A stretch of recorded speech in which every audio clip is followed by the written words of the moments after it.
Friends, మా వాళ్ళు కొత్త ప్రపోజల్ అయితే పెట్టారు. అందులో మల్లిమడుగు డ్యామ్ నిండిపోయినది, డ్యామ్ గేట్లు ఓపెన్ చేశారు, వెళ్తామని అంటున్నారు. అది కూడా ఒకసారి కవర్ చేస్తాము.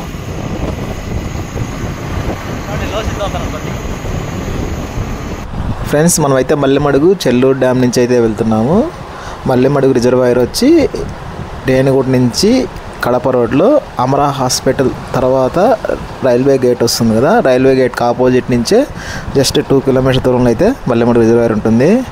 మాకు దారిలో అమరా హాస్పిటల్ ఎదురుగా ఇక్కడైతే ఒకతను చేపలు పడుతున్నాడు.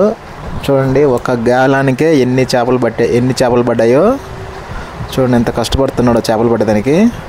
ఫ్రెండ్స్, మనమైతే మల్లిమడుగు రిజర్వాయర్ దగ్గరికి అయితే వచ్చేసినాము. ఇదే బ్యాక్ వాటరు. చూడండి, ఇక్కడ నుంచి మీకు ఒక వాటర్ ఫాల్ చూపిస్తాను చూడండి. ఫ్రెండ్స్, మల్లిమడుగు రిజర్వాయర్కి వచ్చే వాటర్ అన్నీ తిరుమల శేషాచల పుణ్యతీర్థాల నుంచి వచ్చేటువంటి వాటరే. తిరుమల నుంచి వచ్చే అన్ని పుణ్యతీర్థాల వాటరు లాస్ట్ ఇక్కడికే వస్తాయి. చూడండి, ఇదే డ్యాము. డ్యామ్ గేట్లు అయితే 2 భాగాలుగా ఉన్నాయి. ఇదైతే మొదటి భాగము. ఇక్కడైతే గేట్లు అయితే క్లోజ్ చేశారు, కానీ జస్ట్ లీకేజ్ వల్ల వాటర్ ఫ్లో అవుతుంది. మనమైతే ఇప్పుడైతే 2వ డ్యామ్ దగ్గరికి అయితే వెళ్తున్నాము. ఇదే 2వ డ్యాము. డ్యామ్ గేట్ క్లోజ్ చేస్తున్నారని చెప్తున్నారు, అందుకే ఫాస్ట్గా వెళ్ళిపోతున్నాము. చూడండి, చాలా పాతకాలం డ్యామ్ ఉన్నట్టున్నది ఇక్కడ. మేమైతే ఇదే ఫస్ట్ టైం రావడము.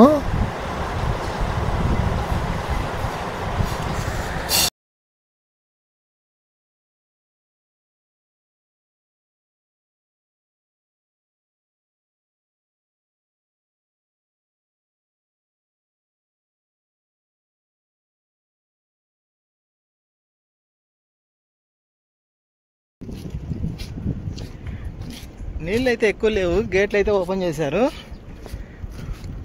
చేపలు అయితే పడుతున్నారు. చేపలు పట్టే వాళ్ళు చాలామంది ఉన్నారు. వస్తున్నాడు.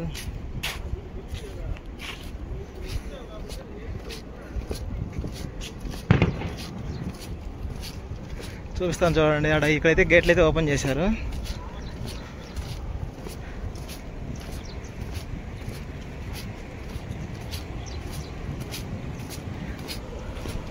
చూడండి, చేపలు పట్టే వాళ్ళు ఎంతమంది ఉన్నారు ఇక్కడ. గేట్లు అయితే ఓపెన్ చేశారు.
ఓకే ఫ్రెండ్స్, వీడియో చూసి బాగా ఎంజాయ్ చేశారు కదా. మేమైతే ఇక్కడ బాగా ఎంజాయ్ చేసాము. ఓకే ఫ్రెండ్స్, వీడియో వస్తే ప్లీజ్ లైక్ చేయండి, షేర్ చేయండి, కామెంట్ చేయండి, సబ్స్క్రైబ్ చేయడం మాత్రం మర్చిపోవద్దు. నెక్స్ట్ వీడియో మళ్ళీ కలుస్తాము. బాయ్.